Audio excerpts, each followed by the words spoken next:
আবারও ইরানের গ্যাস ও জ্বালানি ডিপোতে হামলা চালিয়েছে ইসরায়েল। জবাবে দেশটিতে রাতভর ক্ষেপণাস্ত্র হামলা চালায় ইরান। এতে ইসরায়েল জুড়ে নিহত হয়েছে আরও 10 জন, আহত শতাধিক।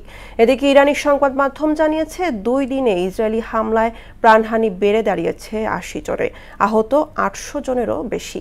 ইসরায়েল হামলা বন্ধ না করলে আক্রমণ আরও তীব্র করার হুঁশিয়ারি রেভলিউশনারি গার্ডের। কাজী শাহরিনের ডেস্ক রিপোর্ট। ইরান ও ইসরায়েল সংঘাতে মধ্যপ্রাচ্যে অগ্নিগর্ভ পরিস্থিতি বিরাজ করছে। ইসরায়েলি হামলার প্রতিশোধে একের পর এক ক্ষেপণাস্ত্র হামলা চালিয়েই যাচ্ছে ইরান। ইরানের জ্বালানি ডিপোতে ইসরায়েলি হামলার পর রাতভর দেশটিতে ক্ষেপণাস্ত্র হামলা চালিয়েছে ইরান। এতে কেঁপে ওঠে ইসরায়েল। তেল আবিব ও হাইফা সহ বিভিন্ন শহরে ইরানের হামলায় ব্যাপক ক্ষয়ক্ষতি হয়েছে। বিধ্বস্ত হয়েছে বেশ কয়েকটি ভবন, দুমড়ে মুচড়ে গেছে যানবাহন।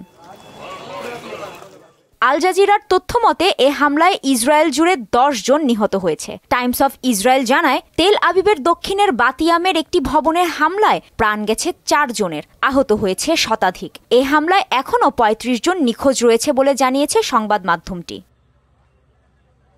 এদিকে ইরানি গণমাধ্যম জানিয়েছে, গত 2 দিনে ইসরায়েলি হামলায় কমপক্ষে 80 জন নিহত এবং 800 জন আহত হয়েছে।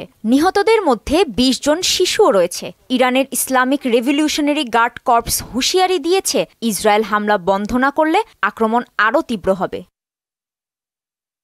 অন্যদিকে শান্তি অর্জনের জন্য ইরানকে পারমাণবিক অস্ত্র কর্মসূচি ত্যাগ করার আহ্বান জানিয়েছে হোয়াইট হাউস। এক কর্মকর্তা জানিয়েছেন, তেহরান যদি পারমাণবিক অস্ত্র কর্মসূচি বন্ধে প্রস্তুত হয় তবে এখনও শান্তিপূর্ণ সমাধানের সুযোগ রয়েছে। এছাড়া ইরানকে হুঁশিয়ারি উচ্চারণ করে ট্রাম্প জানিয়েছেন, যুক্তরাষ্ট্রকে আক্রমণ করলে এমন প্রতিশোধ নেওয়া হবে যা আগে কখনো দেখা যায়নি। কাজী শাহরিন, মোহনা সংবাদ।